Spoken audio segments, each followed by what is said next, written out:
Et puis après, qu'est-ce qu'ils sont? Ce groupe de naturalistes de Moselle est venu profiter des paysages de la Vanoise. Parmi eux, Jean-Louis. Comme un Français sur 4 cet été, il découvre pour la première fois la montagne. Aujourd'hui, ça va être une vraie découverte. Hein. Tout. Faune, flore, nature, angoisse, stress, tout y passe là. Hein. Mais bon, ça se passe bien. Je suis content. Je regrette pas. On reviendra peut-être. Malgré une fréquentation touristique satisfaisante, le chiffre d'affaires des refuges est en baisse, de 25 à 50% selon leur localisation. Le refuge du Bois, facilement accessible, a limité les pertes.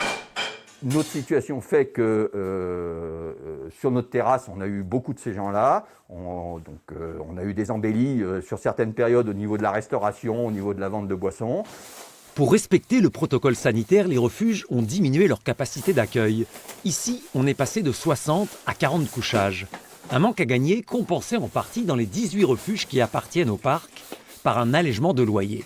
On a la chance d'avoir ces box de 4 lits dans lesquels on pouvait installer, selon le nombre de personnes, 2 ou 3 ou 4 personnes. C'est-à-dire qu'on ne mélangeait pas des gens qui ne se connaissaient pas dans un même box. Un peu plus haut, dans l'un des 3 plus grands refuges français, celui du col de la Vanoise, on a connu une baisse de clientèle historique. De 12 000 nuitées, on est passé à 6 000.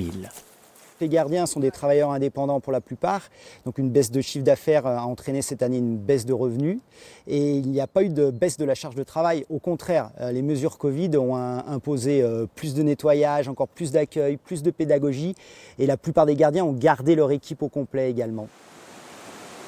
Dans les Alpes françaises, on compte environ 300 gardiens de refuge.